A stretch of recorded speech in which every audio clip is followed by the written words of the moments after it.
की ज्या हिंदू भक्तांनी, ज्या राम भक्तांनी अशा श्रद्धेने तिथं दान टाकलं होतं की या मंदिराच्या निर्मितीमध्ये माझं सुद्धा, माझ्यासारख्या एखाद्या गरीब माणसाचं सुद्धा 10 रुपयाचं का दान होत नाही, 100 रुपयाचं का दान होत नाही, काही अंशी चांदी किंवा सोनं का होत नाही, माझं सुद्धा सत्कर्मी लागावं या दृष्टीने ते दान दिलं होतं.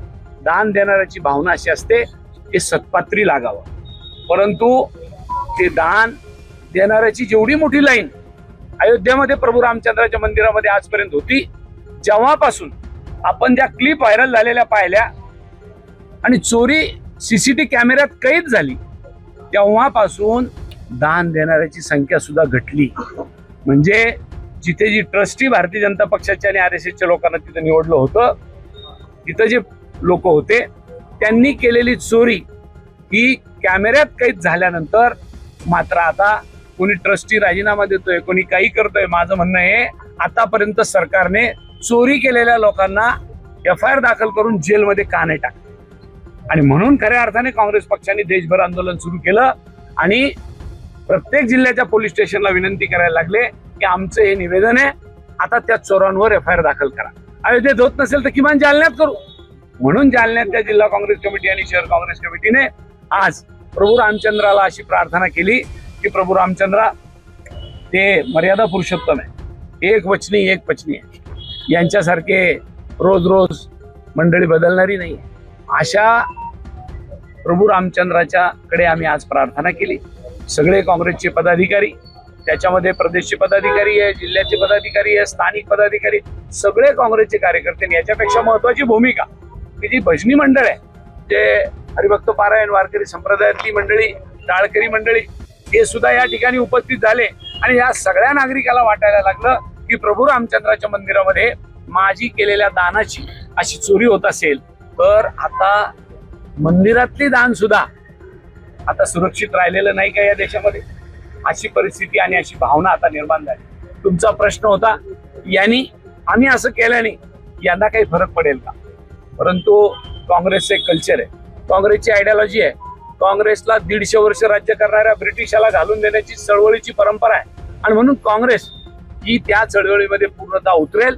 आणि आज नाही तर उद्या निश्चितच योगी आणि मोदीजी यांना तोंड उघडावं लागेल की प्रभू रामचंद्राच्या मंदिरातला चढावा, प्रभू रामचंद्राच्या मंदिरातली देणगी यानंतर चोरी होणार नाही आणि झालेल्यांना आम्ही जेलात टाकू. हे जोपर्यंत ते म्हणत नाही तोपर्यंत आमचं आंदोलन सुरू आहे. आज एक वेगळाच प्रकार दिसला, गर्भगृहाचे दरवाजे बंद दिसले, बंद दरवाजे. आम्ही त्या मंदिराच्या ट्रस्टला आमच्या जिल्हा काँग्रेसच्या अध्यक्षांनी विनंती केली होती की आपण आम्हाला मंदिरामध्ये प्रवेश दिला, आपले आभार आहे. आम्ही आंदोलन करतोय ते हिंदू धर्माच्या संस्कृतीप्रमाणेच करतोय, पण भजन पूजन करून करतोय, बाकी दुसऱ्या कारणाने काही केलं नाही. एक तिथं काही आम्ही वेगळ्या घोषणा दिल्या नाही काँग्रेसच्या किंवा अजून कोणत्या, परंतु तिथे मंदिराचे दरवाजे बंद करण्यात आले हे योग्य नाही.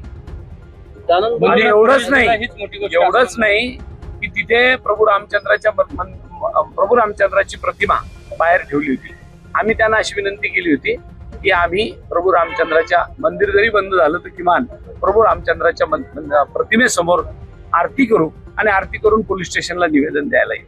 परंतु मला माहित नाही असं का केलं. मंदिराचाही दरवाजा बंद केला आणि प्रतिमा, प्रभू रामचंद्राची प्रतिमा सुद्धा तिथून घेऊन गेले. मला त्यांना एवढंच सांगायचं, एवढी विनंती करायची त्या मंदिराच्या ट्रस्टींना की आपल्या मंदिरातली देणगी, आपल्या म्हणजे जालन्याच्या नाही, आपल्या अयोध्येच्या त्या मंदिरातली देणगीची चोरी झाली. म्हणून आम्ही प्रभू रामचंद्राची प्रार्थना करायला आलो की प्रभू रामचंद्रा यांना किमान अशी बुद्धी दे की लोकांचं जे दान आहे ते प्रभू रामचंद्राच्या मंदिरासाठी दिलेलं आहे, ते तुम्हाला चोऱ्या करायला दिलं नाही. म्हणून आम्ही प्रार्थना करायला गेलो होतो. परंतु प्रभू रामचंद्र मंदिराला दरवाजे जरी बंद झाले असले तरी कुलपा उघडायचं काम त्यावेळेला राजीव गांधींनीच केलेलं आहे.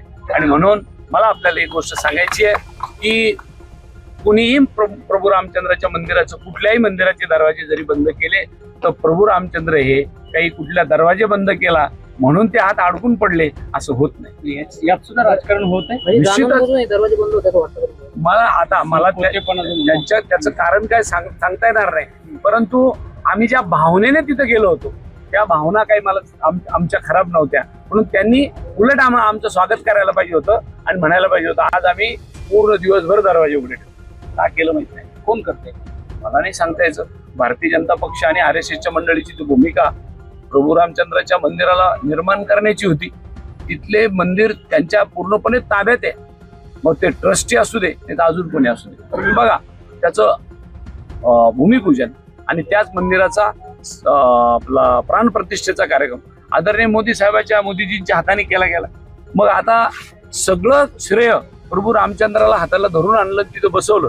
त्यांच्या उंचीपेक्षा प्रभू रामचंद्राची उंची लहान ठेवली त्या मूर्तीची. परंतु त्याचं श्रेय भारतीय जनता पक्षाला जर मिळवायचं असेल तर आता या चोरीचं श्रेय कोणाला द्यायचं हा प्रश्न आमच्या समोर. म्हणून ते श्रेय सुद्धा त्यांनी घ्यावं आणि सांगावं की आमच्या लोकांनी अशी चोरी केली होती, आम्ही त्यांना जाब विचारू आणि जेलमध्ये टाकू. मंदिर बंद करून तुमचा आवाज दाबणार? अजिबात नाही. मंदिरं बंद केले म्हणून आमची श्रद्धा कमी होणार नाही. आम्ही पुन्हा मंदिरात जाऊ, ज्या वेळेला आरती असेल त्यावेळेला जाऊ आणि पुन्हा प्रभू रामचंद्राला प्रार्थना करू.